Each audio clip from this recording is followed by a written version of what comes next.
Social Cs میں آپ سب کو خوش آمدید کہتے ہیں۔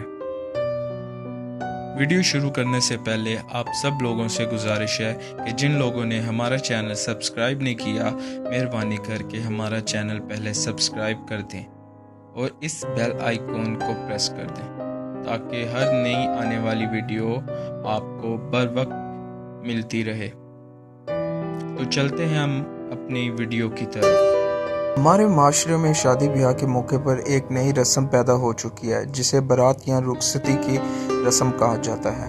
لڑکے والے جب دلہن کو اپنے گھر لینے آتے ہیں تو لڑکی کے گھر جاتے ہیں تو ایک مجمع کی صورت میں جاتے ہیں جس میں سینکڑوں لوگ ہوتے ہیں اور خوب دھوم دھام، ڈھول باجا، آتش بازی وغیرہ جیسے گناہوں کے کام کرتے ہیں، اور جب پہنچتے ہیں تو لڑکی والوں کی طرف سے کھانے کا بندوبست ہوتا ہے۔ تو یہ سب ایک رسم بن چکی ہے جس کے بغیر آج کل شادی ناممکن ہے۔ یہ رسم غلط ہے۔ تو برصغیر میں ہندوؤں کی شادیوں میں دولہے کو گھوڑے پر بٹھا کر اور ساتھ بینڈ باجا، ڈھول، ناچ گانے کے ساتھ لے جایا جاتا ہے اور دلہن کو لے کر آیا جاتا ہے۔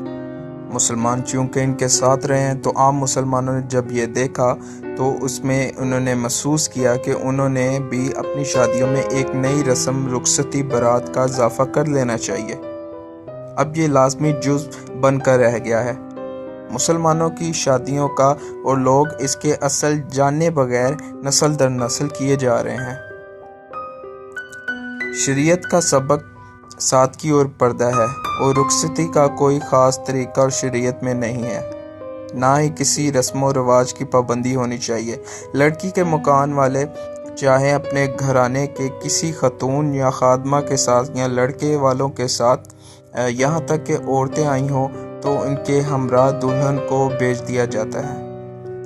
یہ نہیں کہ پورا مجمع دلہن کو لینے کے بہانے آ جائے جیسا کہ آج کل رواج بن گیا ہے، بس کچھ لوگ آئیں اور خاموشی سے لے کر چلے جائیں، جیسے حضور پاک صلی اللہ علیہ وآلہ وسلم نے اپنی صاحبزادی حضرت سیدہ فاطمہ رضی اللہ تعالیٰ عنہ کو حضرت علی کے ساتھ بھیجا۔ نکاح کا سبق ہمیں کس نے دیا؟ نبی پاک صلی اللہ علیہ وسلم نے۔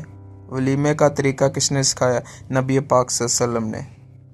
بس اب یہ غور کرنا چاہیے کہ مہندی، بارات، رخصتی، سہرہ بندی، ناچ گانا، یہ سب کہاں سے آیا؟ کیا یہ ہمیں دین سکھاتا ہے؟ پھر ہم کہتے ہیں ہم مسلمان ہیں، بس منہ کے ہیں، بن کر نہیں دکھاتے۔ اللہ تعالیٰ ہمیں اور آپ کو ہدایت فرمائے، آمین یا رب العالمین۔ یقین کیجئے اس میں آپ کا بامشکل ایک لمحہ صرف ہوگا، لیکن ہو سکتا ہے اس ایک لمحہ کی اٹھائی ہوئی تکلیف سے آپ کے شیئر کردہ تحریر ہزاروں لوگوں کے لیے سبق آموز ثابت ہو۔